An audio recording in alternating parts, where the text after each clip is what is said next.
அந்த சட்டத்தை அமுல்படுத்த வேண்டும் என்று மோடியிடம் கேட்கிறார்கள். ஆனால் தங்கள் நிர்வாகத்தில் உள்ள பணியாளர்களுக்கு அந்த சட்டத்தை அமுலாக்கவில்லை என்ற முரண்பாட்டை தமிழக அரசு பின்பற்றி வருகிறது. இறந்தவர்களுடைய வாரிசுகளுக்கு கூட அந்த வாரிசு அடிப்படையிலான டாக்டர் கலைஞர் அவர்கள் அறிமுகப்படுத்திய அந்த வாரிசு நிறுவனத்தை கலைஞர் அவர்களுடைய வாரிசாக இருக்கின்ற மாண்புமிகு ஸ்டாலின் ஐயா அவர்கள் நடைமுறைப்படுத்தாமல் இருப்பது ஏற்கத்தக்கதல்ல, நியாயமானதல்ல. இதுதான் அவர்களுக்கு கடைசி சட்டமன்ற கூட்டத்தொடர்.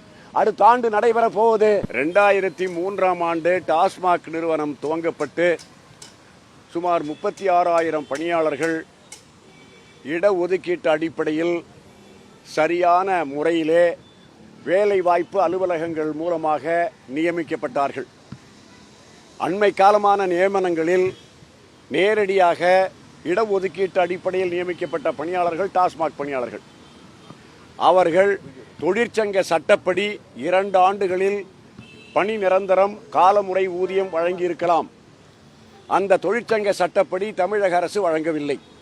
ஆனால் தமிழக அரசை நடத்துகின்ற ஆளுங்கட்சி தொழிற்சங்கங்கள் உள்ளிட்டு எல்லா தொழிற்சங்கங்களும் அந்த சட்டத்தை அமுல்படுத்த வேண்டும் என்று மோடியிடம் கேட்கிறார்கள்.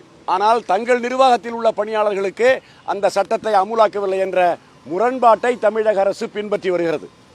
இரண்டாவதாக, தேர்தல் காலங்களில் உறுதிமொழி கொடுப்பது பழக்கம்.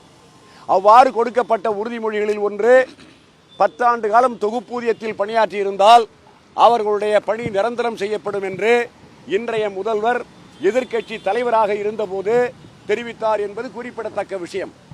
அவரே சொன்ன அந்த உறுதிமொழிப்படியும் கடந்த 4 ஆண்டு காலமாக டாஸ்மாக் பணியாளர்கள் நிரந்தரமாக்கப்படவில்லை.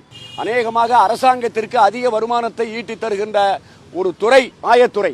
இந்த துறையினுடைய வருமானம் இந்த ஆண்டு 52,000 கோடி என்று சொல்கிறார்கள். இவ்வளவு அதிகமான பணத்தை வசூல் பண்ணி கொடுக்கக்கூடிய அந்த பணியாளர்கள் அடிக்கப்பட்டிருக்கிறார்கள், வன்முறை தாக்குதலுக்கு உள்ளாக்கப்பட்டிருக்கிறார்கள், அடித்து பணம் திருடப்பட்டிருக்கிறது. இப்படியெல்லாம் உயிரை பணயம் வைத்து பணியாற்றக்கூடிய அந்த பணியாளர்களிலே இறந்தவர்களுடைய வாரிசுகளுக்கு கூட அந்த வாரிசு அடிப்படையிலான டாக்டர் கலைஞர் அவர்கள் அறிமுகப்படுத்திய அந்த வாரிசு நிறுவனத்தை கலைஞர் அவர்களுடைய வாரிசாக இருக்கின்ற மாண்புமிகு ஸ்டாலின் ஐயா அவர்கள் நடைமுறைப்படுத்தாமல் இருப்பது ஏற்கத்தக்கதல்ல, நியாயமானதல்ல. இந்த சட்டமன்ற கூட்டத்தொடர் என்பது இதுதான் அவர்களுக்கு கடைசி சட்டமன்ற கூட்டத்தொடர். அடுத்த ஆண்டு நடைபெற போவது தற்காலிக பட்ஜெட் தான். ஆகவே இந்த பட்ஜெட் காலத்திலாவது எங்களுடைய கோரிக்கைகளை நிறைவேற்ற வேண்டும் என்று அரசாங்கத்தை நினைவூட்டுவதற்காக இந்த ஆர்ப்பாட்டத்தை முடிவு செய்திருக்கின்றோம்.